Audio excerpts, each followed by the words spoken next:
Assalamualaikum Laskar Ngarit Bres-Bres dimanapun Anda berada. Jumpa lagi dengan saya Dr. Wanarisa di channel YouTube Sahabat Satwa TV yang akan berbagi tips dan informasi seputar hewan ternak.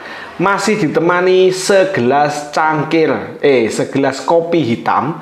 Saya akan membahas 5 pertanyaan dari Laskar Ngarit semua yang sudah masuk di kolom komentar. Apa saja? Yang pertama ada yang bertanya kenapa sapi saya mencret setelah dikasih rebusan kedelai. Yang kedua, bagusan breeding dengan sistem umbaran atau sistem intensif. Kekurangan dan kelebihannya apa? Siap. Yang ketiga, berapa lamakah masa nifas sapi? Kenapa sapi saya 14 hari masih keluar lendir? Dan yang keempat, bagaimana tips merawat sapi di musim hujan? Sedangkan yang kelima, bisakah kita mendeteksi sapi bunting tanpa dirogoh dari tingkah laku? Siap Laskar Ngarit Bres-Bres dimanapun Anda berada. Itu tadi 5 pertanyaan yang sudah kita pilih yang akan kita bahas satu persatu. Stay tune, jangan lupa please like, subscribe, komen, bantu share video ini.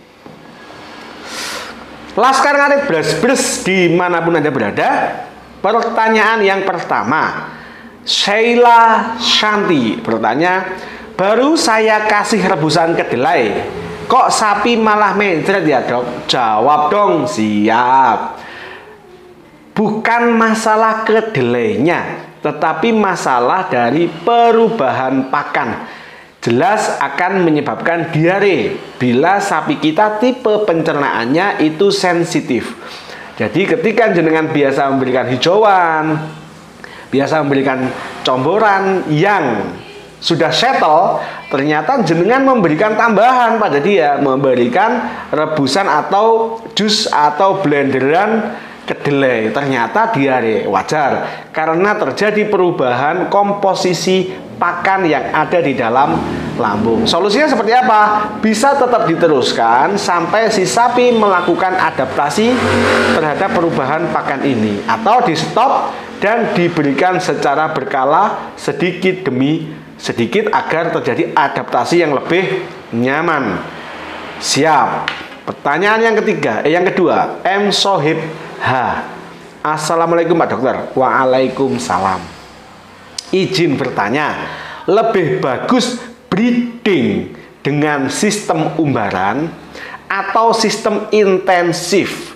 Dan apa kelebihan serta kekurangan kedua sistem tersebut? Siap. Ini sebenarnya harus dibikin video khusus ya. Oke, saya tak oret-oret di sini. Umbaran dan intensif. Umbaran, kelebihannya yang pertama adalah sapi bisa deteksi birahi secara akurat karena yang bisa mendeteksi adalah sapi jantan. Jadi perkawinan lebih mudah. Oke. Kelebihannya yang lain, pakan lebih irit karena sapi bisa mencari sendiri. Oke. Kekurangannya, bila pejantan kita tertular Brucella abortus, maka di sini akan menjadi agen penyebar penularan dan akan terjadi keguguran. Kekurangan yang lain sistem umbaran adalah bila terjadi retensi plasenta atau kelahiran yang tidak kita ketahui dan harus ditolong, maka di sini bisa menjadi zong. Oke, itu kekurangan dan kelebihan dari breeding sistem umbaran. Siap. Pertanyaan yang selanjutnya akan kita bahas, bagaimana dengan intensif, breeding intensif? Kelebihannya, monitoring birahi itu harus dilakukan manual oleh kita. Ini kekurangan apa kelebihan ya? Anggaplah ini kekurangan. Oke. Harus deteksinya harus tepat. Yang kedua, kita harus memanggil inseminator, artinya kita mengeluarkan dana untuk mengawinkan. Siap. Kelebihan sistem intensif adalah kita bisa memblokir, kita bisa mengantisipasi terjadinya penularan Brucella abortus dari proses kawin alami. Oke. Dengan inseminasi buatan. Oke, lalu kelebihan yang lain, monitoring dan recording akan lebih mudah kita lakukan bila si sapi itu ada di kandang.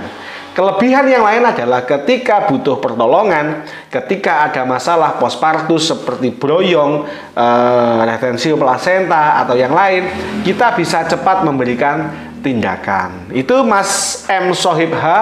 Kelebihan dan kekurangan sistem breeding menggunakan intensif atau umbaran. Siap. Pertanyaan yang ketiga, Nova Aulia.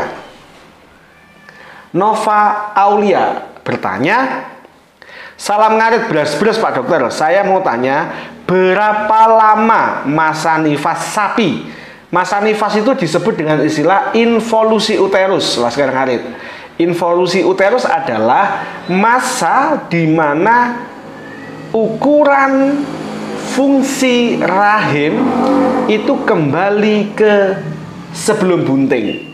Jadi bila sebelum bunting itu ukurannya hanya 20 cm dan ketika bunting itu gede menjadi 1 meter rahimnya, maka masa involusi uterus ini adalah masa di mana dari gedenya 1 meter berubah menjadi kecil kembali ke 20 cm.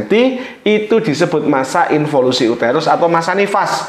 Pada sapi berlangsung 25 sampai 45 hari. Ada juga yang sampai 56 hari. Laskar ngarit. Lalu punya Nova Aulia ini 14 hari kok masih keluar darah. Bahaya. Bahayanya apa? Darah seharusnya sudah tidak boleh keluar. Bila ada darah, jenengan harus mengidentifikasi busuk atau tidak. Bila ini busuk, maka indikasi awal dari terjadinya infeksi rahim. Yang harus dilakukan Nova Aulia adalah hajar, panggil dokter, segera obati sampai tuntas. Jangan irit, jangan medit, obati sampai selesai. Biar tidak macer sapinya. Oke, pertanyaan yang keempat, Laskar Ngarit. Antok Sekar, salam ngarit beras-beras Pak Dokter. Tips perawatan sapi di musim hujan. Musim hujan adalah penularan cacing, lalat, maupun leptospira oleh urin tikus. Maka yang harus jenengan lakukan ketika musim hujan adalah melayukan pakan bila terlalu mudah karena akan menyebabkan diare yang pertama. Yang kedua, pakan hijau atau pakan muda di musim hujan miskin magnesium akan menyebabkan sapi menyusui atau sapi bunting itu lemah. Oke, yang harus dilakukan lainnya di musim hujan adalah menjaga kebersihan kandang, terutama daerah-daerah yang mungkin dihuni tikus karena akan menularkan leptospira, parasit darah, sehingga menyebabkan kencing berdarah. Oke, lalu lainnya adalah tetap jaga kebersihan, dimandikan tidak masalah. Yang terpenting adalah cegah itu tadi penularan lalat dengan membakar sampah atau membuang yang jauh, menjaga kebersihan, terutama bila ada resiko ada tikus di situ. Oke. Yang ketiga, layukan rumput terutama untuk sapi bunting dan menyusui. Jenengan bisa memberikan rumput pilihan yang lebih tua, jangan yang muda. Oke, pertanyaan yang kelima, Erlang. Salam ngarit beras-beras. Pak Dokter mau tanya, bisakah kita deteksi sapi hamil calon pedetnya jantan atau betina dari tingkah laku? Tidak bisa. Jadi tidak bisa dideteksi pedet itu jantan atau betina dari tingkah laku induk, Laskar Ngarit.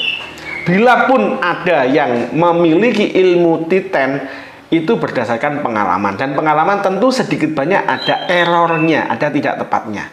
Oke, Laskar Ngarit beras-beras dimanapun Anda berada, 10 menit kita bikin video ini. Semoga berkenan, semoga mampu memberikan sedikit tambahan informasi, edukasi, dan wawasan buat Laskar Ngarit semua. Kami tetap membutuhkan bantuan, dukungan dalam bentuk like, subscribe, komen, dan bantu share video ini. Matur nuwun, lemah telus Gusti Allah sing bales. Wassalamualaikum warahmatullahi wabarakatuh. Semangat.